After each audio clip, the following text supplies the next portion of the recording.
In Mark chapter 2, verse 26, we encounter a remarkable moment when Jesus references a particular event in the life of David to make a profound statement about authority and necessity.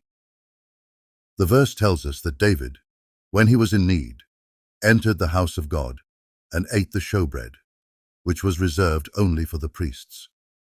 He did this in the days of Abiathar, the high priest. To understand the significance of this, we must first recognize that the showbread was a sacred provision, set apart by God for a specific group of people, the priests, as outlined in Leviticus chapter 24, verses 5 through 9.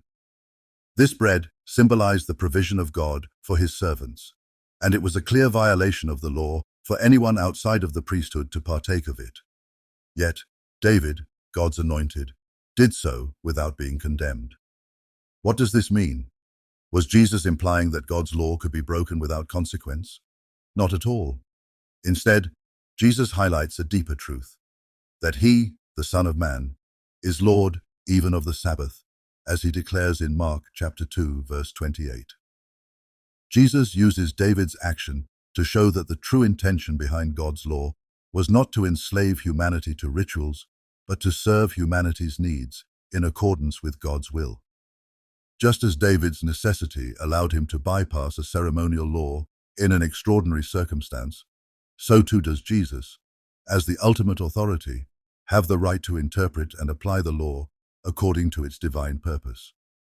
David's actions pointed forward to Christ's authority.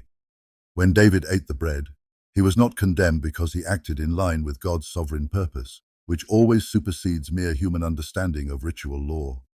In the same way, Jesus, who is greater than David, exercises his authority to make clear that human traditions, including those surrounding the Sabbath, must bow to his lordship.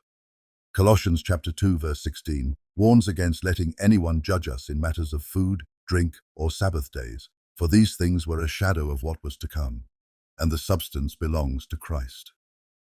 Mark chapter 2, verse 26 calls us to examine our own hearts. How often do we place ritual and tradition above the very Lord who instituted them? How often do we cling to our own legalistic righteousness instead of submitting to Christ's authority? Jesus is not merely concerned with outward obedience. He desires hearts that are aligned with his will. 1 Samuel chapter 16, verse 7 reminds us that the Lord does not look at outward appearances, but at the heart. The reference to Abiathar, the high priest, is not a mere historical detail, but serves to root this account in the real history of God's dealings with his people. Abiathar was a priest during David's time, and his inclusion here underscores the reality that God's law, while unchangeable, was always designed to point to Christ. Hebrews chapter 7, verse 12 tells us that the priesthood has been changed through Christ, and thus the law has also changed in its application. Jesus, as our eternal high priest, fulfills the law in ways we cannot fully grasp, and he invites us to trust in his authority. The ultimate question that Mark chapter 2, verse 26 presses upon us is this: do we recognize the authority of Christ in all things? Just as David's need allowed him to act in an extraordinary way without incurring guilt, Christ's authority allows him to fulfill and transcend the law in ways that our finite minds cannot always comprehend.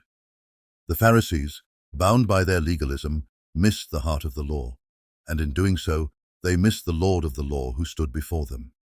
Will we do the same? Christ's claim to be Lord of the Sabbath is not just about one day of the week. It is about his absolute rule over every aspect of life, including the spiritual and the physical.